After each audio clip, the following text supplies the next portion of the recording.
जय सिया राम। सब सुख लहे तुम्हारी सरना, तुम रक्षक काहू को डरना। बाबा नीम करोली जी महाराज से उनके भक्त जब उनके सानिध्य में बैठते थे तो पूछते थे कि प्रभु राम की कृपा हमें कैसे मिलेगी, श्री हनुमान जी कैसे प्रसन्न होंगे। वैसे तो बाबा जी अपनी बातों के माध्यम से, अपने क्रियाकलापों के माध्यम से, अपनी लीलाओं के माध्यम से भक्तों को श्री हनुमान जी से जोड़ते रहते थे।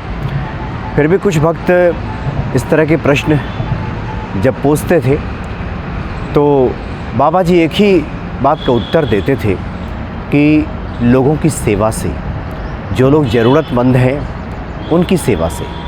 वो कहा करते थे कि जो लोग प्रभु राम के कृपा पात्र होते हैं या जिन पे हनुमान जी की कृपा हो जाती है, उनके भीतर सबसे पहला जो बदलाव आता है, सबसे पहला गुण जो विकसित होता है वो ये होता है कि हर प्राणी के प्रति उनके मन में दया का भाव होता है। सिए राम मैं सब जग जानी, करो प्रणाम जो रिजुक पानी।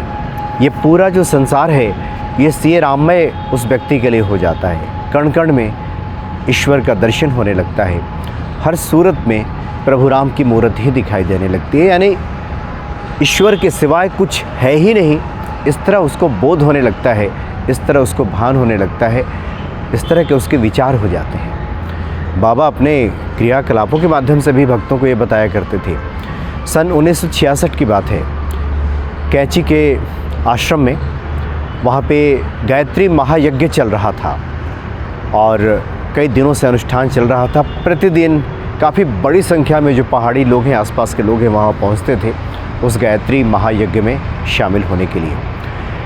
लेकिन उसमें से बहुत से ऐसे लोग थे, बड़ी संख्या में ऐसे लोग थे जिनको गायत्री महायज्ञ की महिमा से कोई लेना देना नहीं था, ना ही वो परिचित थे। ज़रूरतमंद लोग थे। उन दिनों में कैंची के आसपास के इलाके काफ़ी गरीबी की अवस्था में लोग थे। वहाँ पे बढ़िया भोजन मिलेगा, वहाँ पे भंडारा होगा, इस भाव से लोग वहाँ पे पहुँचते थे और साथ ही बाबा जी का दर्शन भी हो जाएगा, यही उनका भाव होता था। और सभी वहाँ पे पहुँचा करते थे, आते थे गायत्री महायज्ञ में भाग लेने के लिए।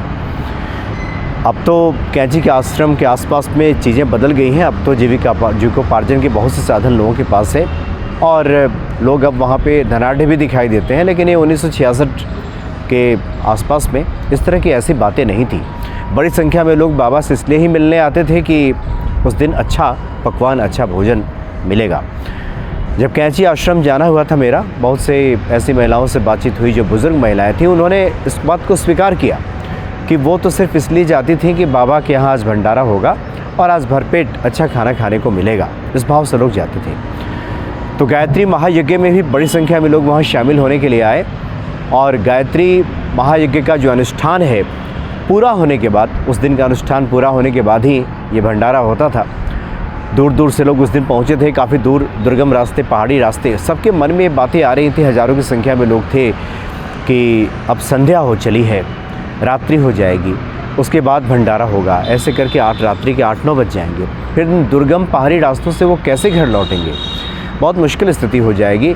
सभी बाबा की तरफ देखते थे, कुछ कहते नहीं थे और सबके मन की जानने वाले बाबा इस बात को काफ़ी देर से समझ रहे थे। गायत्री महायज्ञ का अनुष्ठान पूरा होने के पहले ही, पूर्णाहुति होने के पहले ही उन्होंने सेवादारों से कहा कि जो लोग आए हैं इनको भोजन कराओ, भंडारा शुरू कर दो। तो जो वहाँ के पंडित पुजारी थे उन सब ने कहा कि महाराज जी अभी तो पूर्णाहुति होना बाकी है, अभी तो अनुष्ठान पूरा नहीं हुआ है, आरती होगी उसके बाद ये भंडारा हम लोग शुरू करेंगे तो अच्छा रहेगा।